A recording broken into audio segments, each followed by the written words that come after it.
ಕೇಳುಗರಿಗೆ ನಮಸ್ಕಾರ.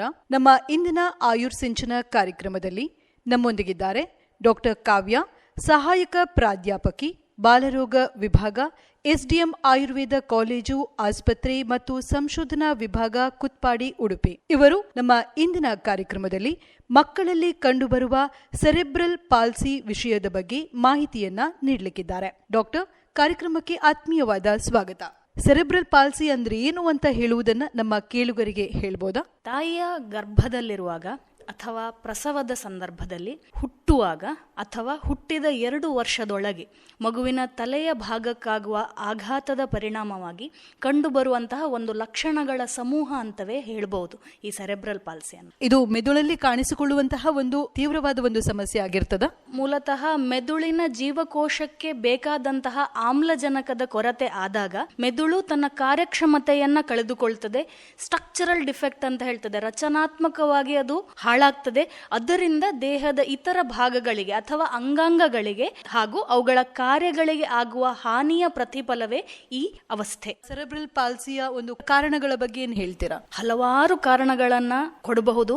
ತಾಯಿ ಗರ್ಭಿಣಿ ಇರುವಾಗ ಅತೀವ ದೈಹಿಕ ಕಾರ್ಯಗಳಲ್ಲಿ ತೊಡಗುವಂಥದ್ದು, ಅಥವಾ ಕಬ್ಬಿಣಾಂಶ, omega 3 fatty acids, folic acids ಅಂತಹ ಆಹಾರ ಅಥವಾ ಪೋಷಕಾಂಶಯುಕ್ತ ಆಹಾರಗಳನ್ನ ಅಥವಾ ಔಷಧಿಗಳನ್ನ ಸೇವಿಸದೇ ಇರುವಂಥದ್ದು, ಮಗುವೊಂದು ಗರ್ಭದಲ್ಲಿರುವಾಗ ತಾಯಿಯ ಅಚಾತುರ್ಯತೆ ಅಥವಾ ಆಕಸ್ಮಿಕವಾಗಿ ಉಂಟಾದಂತಹ ಕಾಯಿಲೆಗಳಿಂದ ಅಥವಾ ಅದಕ್ಕೆ ಸಂಬಂಧಪಟ್ಟ ಔಷಧಗಳನ್ನು ತಾಯಿ ತೆಗೆದುಕೊಳ್ಳುವುದರಿಂದ ಅದರಿಂದ ಮಗುವಿನಲ್ಲಿ ಅಂಗಹೀನತೆ ಉಂಟಾಗುವಂಥದ್ದು, ಅಥವಾ ಕಾಲಕ್ಕೆ ಮುಂಚಿತವಾಗಿ ಹೆರಿಕೆಯಾದರೆ ಮಗುವಿನಲ್ಲಿ ವ್ಯಾಧಿ ಕ್ಷಮತ್ವ ಹೇಳ್ತಾರೆ ಅಥವಾ ಇಮ್ಯುನಿಟಿಯ ಕೊರತೆ ಇರುವುದು ಅಥವಾ ದೈಹಿಕ ದುರ್ಬಲತೆ ಇರುವುದು. ಇನ್ ಕೇಸ್ ಒಂದು ವೇಳೆ ಕರುಳು ಬಳ್ಳಿ ಕುತ್ತಿಗೆಗೆ ಸಿಕ್ಕಿ ಹಾಕಿಕೊಂಡಿದ್ರೆ, ಸುರುಳಿ ಹಾಕಿಕೊಂಡಿದ್ರೆ, ಮಗು ಗರ್ಭದಲ್ಲಿಯೇ ಮಲವನ್ನು ವಿಸರ್ಜನೆ ಮಾಡಿ ಅದರಿಂದಾಗಿ ಹುಟ್ಟಿದ ಮೇಲೆ ಅಳದೇ ಇರುವಂಥದ್ದು, ಅಥವಾ ಜನನದ ಸಂದರ್ಭದಲ್ಲಿ ಯಾವುದಾದ್ರೂ ಆಘಾತ ಆಗಿದ್ರೆ, ಸಿಸೇರಿಯನ್ ಸೆಕ್ಷನ್ ಆಗಿರ್ಬೋದು, ಫೋರ್ಸೆಪ್ಸ್ ಡೆಲಿವರಿ ಹೇಳ್ತಾರೆ, ವ್ಯಾಕ್ಯೂಮ್ ಡೆಲಿವರಿ ಹೇಳ್ತಾರೆ, ಅಂತಹ ಸಂದರ್ಭದಲ್ಲಿ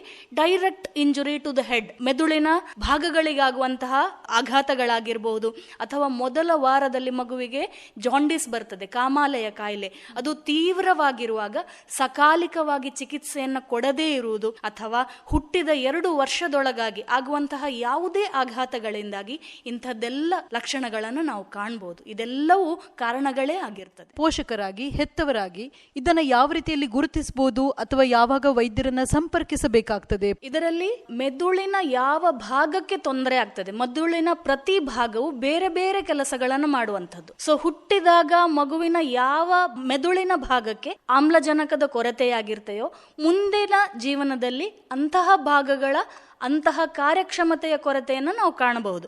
ಅಂದರೆ 2 ಕೈ ಅಥವಾ 2 ಕಾಲುಗಳಲ್ಲಿ ಅಥವಾ ಸಂಪೂರ್ಣವಾದ ದೇಹದಲ್ಲಿ ಬಲಹೀನತೆ ಇರುವಂಥದ್ದು, ಕೈ ಕಾಲುಗಳಲ್ಲಿ ಅತಿಯಾಗಿ ಬಿಗಿತನ ಅಥವಾ ಅತಿಯಾದ ಸಡಿಲತನ ಇರುವಂಥದ್ದು, ವಯಸ್ಸಿಗೆ ತಕ್ಕ ಬೆಳವಣಿಗೆಯ ಲಕ್ಷಣಗಳನ್ನು ಮಗು ತೋರದೇ ಇರುವುದು, ಅಂದರೆ ಕವಚುವುದು, ಹರಿಯುವುದು, ಕೂತ್ಕೊಳ್ಳುವುದು, ನಿಲ್ಲುವುದು, ನಡೆಯುವುದು, ಮಾತಾಡುವುದು, ಇದೆಲ್ಲವಲ್ಲಿ ಅಥವಾ ಯಾವುದಾದ್ರೂ ಒಂದರಲ್ಲಿ ಕೆಲವಲ್ಲಿ ವಿಳಂಬವಾಗಿ ಆಗಿರುವುದು ಅಥವಾ ತೊಂದರೆಯಿಂದಾಗಿ ಅಂಥ ಲಕ್ಷಣಗಳು ಇಲ್ಲದೇ ಇರುವುದು, ಆಗಾಗ ಫಿಟ್ಸ್ ಬರುವುದು ಅಥವಾ ಅನೈಚ್ಛಿಕವಾಗಿ ಕೆಲವೊಂದು ಅಂಗಾಂಗಗಳು ಚಲಿಸ್ತಾ ಇರುವುದು, ಅಲ್ಲಾಡ್ತಾ ಇರುವುದು, ಅಂಥ ಸಂದರ್ಭದಲ್ಲಿ ಅಥವಾ ಇಂಥ ಲಕ್ಷಣಗಳನ್ನ ನಾವು ಸಾಮಾನ್ಯವಾಗಿ ಕಾಣ್ತೇವೆ. ಆದ್ರೆ ಪ್ರತಿಯೊಬ್ಬ ಪೋಷಕ ಎಣಿಸುದು ಹಾಗೆ, ಈಗ ನನ್ನ ತಾಯಿಗೆ ಅಥವಾ ನನ್ನ ಸೋದರ ಮಾವಂಗೆ, ನನ್ನ ತಂದೆಗೆ ಅಂಥವರು ಸ್ವಲ್ಪ ವಿಳಂಬವಾಗಿ ಇದನ್ನೆಲ್ಲ ಅನುಭವಿಸಿದ್ದಾರೆ ಅಥವಾ ಇಂಥದ್ದೆಲ್ಲ ಬಂದಿದೆ, ಹಾಗಾಗಿ ನನ್ನ ಮಕ್ಕಳಲ್ಲೂ ನಾನು ಸ್ವಲ್ಪ ವೆಯ್ಟ್ ಮಾಡ್ಬೋದಲ್ಲ, ನಾನು ನೋಡ್ಬೋದಲ್ಲ ಅಂತ ಕೆಲವರು ಕೇಳ್ತಾರೆ. ಆದ್ರೆ ಆ ಆನುವಂಶಿಕತೆಗೂ ಒಂದು ಲಿಮಿಟ್ ಇದೆ, ಅದಕ್ಕೊಂದು ಮಿತಿ, ಸೀಮಿತಿ ಅಂತ ಹೇಳ್ತಾರಲ್ಲ, ಅದೊಂದು ಇದೆ. ಆ ಲಕ್ಷಣಗಳು ಬಂದಾಗ ನೀವು ವೈದ್ಯರನ್ನ ಸಂಪರ್ಕಿಸಬೇಕು. ಅದು ಯಾವಾಗ ಅಂತ ನೋಡಿದ್ರೆ, ಒಂದು ವೇಳೆ ನೀವು ಮಗುವನ್ನ ಅಂಗಾತ ಇಟ್ಟಿದ್ದೀರಿ, ಅದು ಯಾವುದೇ ರೀತಿಯಾದಂತಹ ಬಾಹ್ಯ ಶಬ್ದಕ್ಕೆ ಯಾವುದೇ ರೀತಿಯ ಪ್ರತಿಕ್ರಿಯೆಯನ್ನ ಕೊಡ್ತಾ ಇಲ್ಲ, ಒಂದು 3 ತಿಂಗಳಾದ್ರೂ ಹೊರಗಿನ ಶಬ್ದಗಳಿಗೆ ತಲೆ ತಿರುಗಿಸು ನೋಡುವಂತದ್ದ, ಕಣ್ಣುಗಳನ್ನ ಚಲಿಸುವಂತದ್ದ, ಸಡನ್ ಆಗಿ ಆದಂತಹ ಒಂದು ಶಬ್ದಕ್ಕೆ ಅದು ಆಶ್ಚರ್ಯಚಕಿತವಾಗಿ ಒಂದು ಪ್ರತಿಕ್ರಿಯೆ ನೀಡುವುದ, ಯಾವುದೇ ಯಾವುದನ್ನು ಕೊಡದೇ ಇದ್ರೆ, ಅಥವಾ ಚಲಿಸುವ ವಸ್ತುಗಳನ್ನ ಕಣ್ಣಿನ ಮೂಲಕ ಅನುಸರಿಸಿ ನೋಡದೇ ಇದ್ರೆ, ಅಥವಾ ಅಂಗಾಂಗಗಳಲ್ಲಿ ಕಡಿಮೆ ಚಲನೆ ಇದ್ರೆ, ಅಥವಾ ಅಕಸ್ಮಾತ್ ಆಗಿ ಅಸಹಜವಾಗಿ ಕೆಲವೊಂದು ಚಲನೆಗಳಿದ್ರೆ, 3 ತಿಂಗಳುಗಳ ಕಾಲ ಬಿಗಿಯಾಗಿ ಮುಷ್ಟಿಯನ್ನು ಹಿಡಿದುಕೊಂಡಿದ್ರೆ, ಮಗುವನ್ನ ಮಲಗಿರುವ ಪೊಸಿಷನ್ ಇಂದ ಅಥವಾ ಆ ಪೊಸಿಷನ್ ಇಂದ ನೀವು ಕುಳಿತುಕೊಳ್ಳುವ ಹಾಗೆ ನೀವು ಅದನ್ನ ಮಗುವನ್ನ ಎತ್ತಿದ್ರೆ, ತಲೆ ಹಿಂದೆ ವಾಲಿಕೊಂಡೇ ಇದ್ರೆ, ದೇಹದ ಭಾಗ ಸೊಂಟದ ಭಾಗ ನಿಮ್ಮ ಬಲಕ್ಕನುಸಾರವಾಗಿ ಮೇಲೆ ಬರ್ತದೆ, ಆದ್ರೆ ತಲೆಯ ಭಾಗ ಹಿಂದೆ ವಾಲಿಕೊಂಡಿದ್ರೆ, ನೀವೀಗ ಮಗುವನ್ನ ಹಿಡಿದು ನಿಲ್ಲಿಸಿದ್ರೆ, ದೇಹದ ಭಾರವನ್ನ ಕಾಲುಗಳು ತಡೆಯಲಿಕ್ಕೆ ಅಸಾಮರ್ಥವಾಗಿದ್ದರೆ, ಅಥವಾ ಕಾಲುಗಳನ್ನ ಸಿಸರಿಂಗ್ ಗೇಟ್ ಹೇಳ್ತಾರೆ, ಕತ್ತರಿಯ ಹಾಗೆ ಇಟ್ಟಿದ್ರೆ, ಅಸಹಜ ನಡತೆ ಅಥವಾ ಅಸಹಜ ನಡಿಗೆಯನ್ನ ತೋರಿಸಿದ್ರೆ, ಕೆಲವೊಂದು ವಸ್ತುಗಳನ್ನ ಹಿಡಿದುಕೊಳ್ಳಿಕ್ಕೆ ಒಂದು ವಿಷಯ ಗ್ರಹಿಸ್ಲಿಕ್ಕೆ ಅದನ್ನ ಹೇಗೆ ಹೇಳ್ಬೋದು ಅಂದ್ರೆ, ಹಿಡಿದುಕೊಳ್ಳುವಲ್ಲಿ ಪ್ರಿಸಿಷನ್ ಅಥವಾ ನಿಖರತೆ ಅಂತ ಇರ್ತದೆ.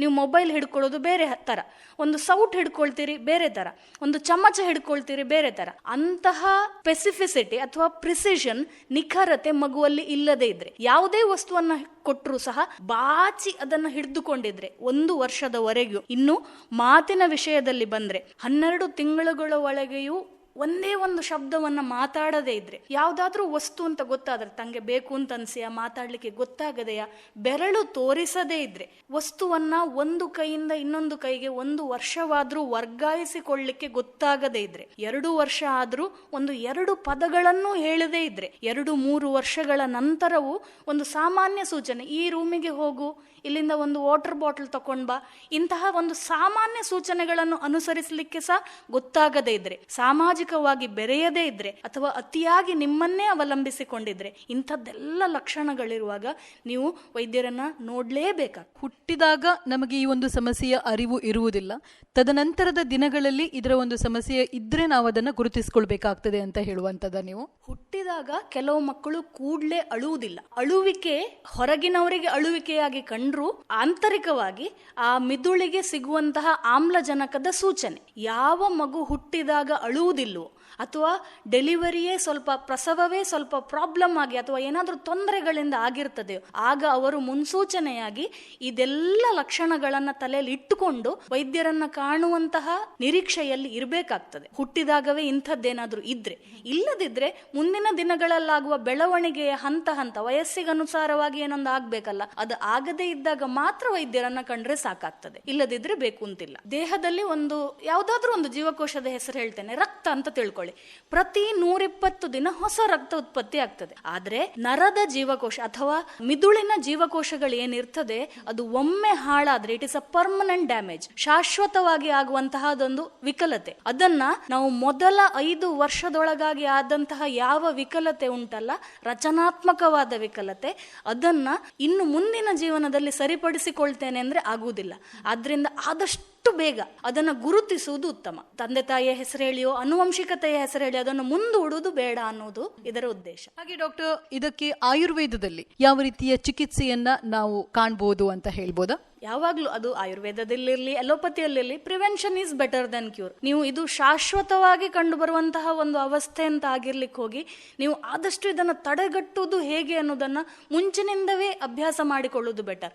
ಅದರಲ್ಲಿ ಗರ್ಭಿಣಿ ಪರಿಚರ್ಯ ಅಂತ ಬರ್ತದೆ, ತಾಯಿಯ ಗರ್ಭದಲ್ಲಿರುವ ಮಗು ಎಲ್ಲವನ್ನು ನಾವು ಹೇಗೆ ಉಪಚಾರ ಮಾಡಿ ನೋಡಿಕೊಳ್ಳಬಹುದು, ಮತ್ತೆ ಸರಿಯಾದ ಮೇಲ್ವಿಚಾರಣೆಯಲ್ಲಿ ಪ್ರಸವ ಆಗುವ ಹಾಗೆ, ಹೆರಿಗೆ ಆಗುವ ಹಾಗೆ, ಹಾಗೆ ಮಗುವಿನ ಆರೈಕೆ ಕನಿಷ್ಠ ಪಕ್ಷ ಮೊದಲ 2 ರಿಂದ 3 ವರ್ಷ ಸರಿಯಾಗಿ ಆಗುವ ಹಾಗೆ ನೋಡಿಕೊಂಡ್ರೆ ಅದನ್ನ ಸೆರೆಬ್ರಲ್ ಪಾಲ್ಸಿ ತಡೆಗಟ್ಟುವಲ್ಲಿ ನಮ್ಮ ಪ್ರಯತ್ನ ಅಂತವೇ ಹೇಳ್ಬೋದು. ಇಂದು ವೇಳೆ ಇದೆಲ್ಲವನ್ನ ಮೀರಿ ಲಕ್ಷಣಗಳು ಬಂದಾಯ್ತು ಅಂತ ಇದ್ರೆ, ಅಂತಹ ಟೈಮಲ್ಲಿ ಅಥವಾ ಅಂತಹ ಸಮಯದಲ್ಲಿ ಸೂಕ್ತ ವೈದ್ಯಕೀಯ ಸಲಹೆಗಳೊಂದಿಗೆ ಆಯುರ್ವೇದ ಚಿಕಿತ್ಸೆಯನ್ನ ಪ್ರಾರಂಭ ಮಾಡಬಹುದು. ಹಲವಾರು ರೀತಿಯ ಚಿಕಿತ್ಸೆಗಳಿದೆ. ಯಾವ ಲಕ್ಷಣಗಳುಂಟ ಅಥವಾ ಯಾವ ವಯಸ್ಸಿನಲ್ಲಿ ಈ ಲಕ್ಷಣಗಳು ಕಂಡು ಬಂತ ಅದರ ಅನುಸಾರವಾಗಿ ಶಿರೋಲೇಪ, ಶಿರೋಧಾರ, ಬಸ್ತಿ, ಉಪನಾಹ, ಅಭ್ಯಂಗ ಇವುಗಳೇ ಮೊದಲಾದ ಮುಂತಾದ ಚಿಕಿತ್ಸೆಗಳನ್ನು ನಾವು ನೀಡಬಹುದು. ಎಷ್ಟು ಬೇಗದಲ್ಲಿ ಪ್ರಾರಂಭ ಮಾಡ್ತೀರಿ ಅಷ್ಟು ಬೇಗದ ನಿರೀಕ್ಷೆ ಅಥವಾ ಪ್ರತಿಫಲದ ನಿರೀಕ್ಷೆಯನ್ನು ಇಡಬಹುದು. ಒಮ್ಮೆ ಈ ಮಗು ಈ ಒಂದು ಸಮಸ್ಯೆಗೆ ತುತ್ತಾದ್ರೆ ಸಂಪೂರ್ಣವಾಗಿ ಗುಣಮುಖ ಖಂಡಿತವಾಗಿ ಆಗ್ಬೋದಾ? ಈ ಸಂಪೂರ್ಣ ಗುಣಮುಖವನ್ನ ನಾವು ಹೇಳಬೇಕಾದ್ರೆ ಯಾವ ವಯಸ್ಸಿನಲ್ಲಿ ನೀವು ವೈದ್ಯರನ್ನ ಸಂಪರ್ಕಿಸಿದ್ದೀರಿ ಅದರ ಮೇಲೆ ಸಹ ನನ್ನ ಉತ್ತರ ಡಿಪೆಂಡ್ ಆಗಬೇಕಾಗ್ತದೆ. ಯಾಕಂದ್ರೆ ಕೆಲವೊಬ್ರು ಆನುವಂಶಿಕತೆಯ ಹೆಸರು ಹೇಳಿ 10 ವರ್ಷ ಆದ್ರೂ ವೈದ್ಯರನ್ನ ತಲುಪುವುದೇ ಇಲ್ಲ, ತೋರಿಸುವುದೂ ಇಲ್ಲ. ಅಂಥ ಸಮಯದಲ್ಲಿ ಸಂಪೂರ್ಣ ಗುಣಮುಖ ಮುಖದ ವಿಷಯ ಬೇರೆ, ಇರುವ ಲಕ್ಷಣಗಳನ್ನ ಕಡಿಮೆ ಮಾಡ್ಲಿಕ್ಕೂ ಪ್ರಾಯಶಃ ಆಗ್ಲಿಕ್ಕಿಲ್ಲ. ನಾನು ಈಗವೇ ಹೇಳಿದಾಗೆ ಒಂದು ಸಲ ನರದ ತೊಂದರೆ ಆದ್ರೆ ಅದು ಪುನಃ ಸಾಮಾನ್ಯವಾದ ರೀತಿಗೆ ಮರುಕಳಿಸುವುದಿಲ್ಲ. ಹತ್ತಿರದಲ್ಲಿರುವಂತಹ ಜೀವಕೋಶಗಳನ್ನ ಸರಿಯಾಗಿಟ್ಟುಕೊಳ್ಳುವುದು ನಮ್ಮ ಉದ್ದೇಶ. ಆಲ್ರೆಡಿ ನರಗಳು ಅಥವಾ ಅದರ ಜೀವಕೋಶಗಳು ಸತ್ತಿದ್ರೆ ಅದನ್ನು ಪುನಃ ಬದುಕಿಸುವ ಶಕ್ತಿ ಯಾವ ಚಿಕಿತ್ಸೆಯ ಅಥವಾ ಯಾವ ಚಿಕಿತ್ಸೆಯ ವಿಭಾಗಕ್ಕೂ ಪ್ರಾಯಶಃ ಇಲ್ಲ. ಆದ್ರಿಂದಾಗಿ ಚಿಕಿತ್ಸೆಯನ್ನ ನೀವು ಹೇಗೆ ಕೊಡ್ತೀರಿ ಅಥವಾ ಯಾವ ವಯಸ್ಸಿಗೆ ಅನುಸಾರವಾಗಿ ಅವರು ಚಿಕಿತ್ಸೆಗೆ ನೀವು ಬಂದಿದ್ದಾರೆ, ಹಾಗಾಗಿ ಸಕಾಲಿಕ ಚಿಕಿತ್ಸೆಯ ಅನುಸಾರವಾಗಿಯೇ ಇಂತಿಷ್ಟು ಪ್ರತಿಶತ ಗುಣಮುಖವನ್ನ ನೋಡ್ಬೋದು ಮಕ್ಕಳಲ್ಲಿ ಅನ್ನೋದನ್ನ ನಾವು ಹೇಳ್ಬೋದು. ಅಥವಾ ಅತಿ ವೇಗದಲ್ಲಿ ನೀವು ಮಕ್ಕಳನ್ನ ಕರ್ಕೊಂಬಂದ್ರೆ ಪರಾವಲಂಬಿಗಳಾಗುವುದನ್ನು ತಪ್ಪಿಸಬಹುದು. ಬೆಡ್ ರಿಡನ್ ಆಗುವುದು, ವೀಲ್ ಚೇರ್ ರಿಡನ್ ಆಗುವುದು, ಅಥವಾ ಅತಿಯಾಗಿ ಬೇರೆಯವರೇ ಬೇಕಾಗ್ತದೆ ನಡಿಲಿಕ್ಕೆ ನಿಲ್ಲಿಕ್ಕೆ ಎಲ್ಲದ ಅಂಥದ್ದನ್ನು ತಪ್ಪಿಸಬಹುದು. ಸುಮಾರು ಒಂದು 50-60% ಅನ್ನುವಷ್ಟು ನೀವು ಸ್ವಾವಲಂಬಿಗಳನ್ನಾಗಿ ಮಾಡಬಹುದು. ಸಾಮಾನ್ಯ ಇತರ ಮಕ್ಕಳಂತೆ ಮಾಡದೇ ಇದ್ರೂ ಕೂಡ ಸ್ವಾವಲಂಬಿಗಳನ್ನಾಗಿ ಮಾಡಬಹುದು. ಆದ್ರಿಂದಾಗಿ ಎಷ್ಟು ಬೇಗ ವ್ಯಾಧಿಯ ಲಕ್ಷಣಗಳನ್ನ ಗುರುತಿಸಿ ಚಿಕಿತ್ಸೆಯನ್ನು ಪ್ರಾರಂಭಿಸಲಾಗ್ತದೋ ಅಷ್ಟು ಪ್ರತಿಶತ ಹೆಚ್ಚಿನ ನಿರೀಕ್ಷೆ ಅಥವಾ ಪ್ರತಿಫಲದ ನಿರೀಕ್ಷೆಯನ್ನು ನೀವು ಹೊಂದಬಹುದು. ಈ ಸೆಲೆಬ್ರಲ್ ಪಾಲ್ಸಿ ರೋಗದಿಂದ ದೂರ ಇರಲು ಯಾವುದಾದ್ರೂ ಟಿಪ್ಸ್ ಅನ್ನ ನಮ್ಮ ಕೇಳುಗರಿಗೆ ನೀವು ಕೊಡಬಹುದಾ? ಆಲ್ರೆಡಿ ಹೇಳಿದೆ ನಾನು, ಒಂದು prevention is better than cure. ನಿಮ್ಮ ಮನೆಯಲ್ಲಿರುವ ಗರ್ಭಿಣಿಯನ್ನ ನೆಗ್ಲೆಕ್ಟ್ ಮಾಡೋದು ಹೇಳ್ತಾರಲ್ಲ, ಅಥವಾ ಅವರ ಆಹಾರ ವಿಹಾರ, ಅವರ ಮಾನಸಿಕ ಒತ್ತಡ, ಅವರ ಕುಟುಂಬದ ಪರಿಸರ, ಅವರು ಕೇಳುವ ವಿಚಾರಗಳು, ಅವರ ಸುತ್ತಲಿನಲ್ಲಿರುವಂತಹ ವಾತಾವರಣ ಎಲ್ಲವೂ ತಾಯಿಯ ಮೇಲೆ ಮಾತ್ರ ಅಲ್ಲ, ಹೊಟ್ಟೆಯಲ್ಲಿ ಅಥವಾ ಗರ್ಭದಲ್ಲಿ ಬೆಳೆಯುತ್ತಿರುವ ಮಗುವಿಗೆ ಸಹ ಅಷ್ಟೇ ಪರಿಣಾಮಕಾರಿ ಅಥವಾ ಅಷ್ಟೇ ಇಂಪಾರ್ಟೆಂಟ್ ಅಂತವೇ ಹೇಳ್ಬೋದು.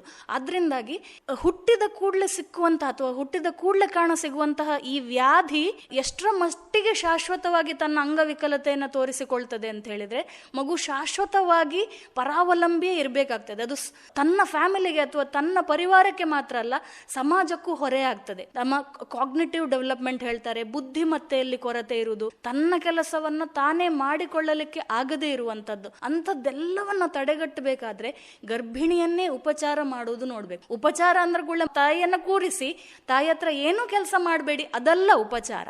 ಎಷ್ಟು ಬೇಕಾ ಅಷ್ಟು ಕೆಲಸಗಳು ಆಗಬೇಕು.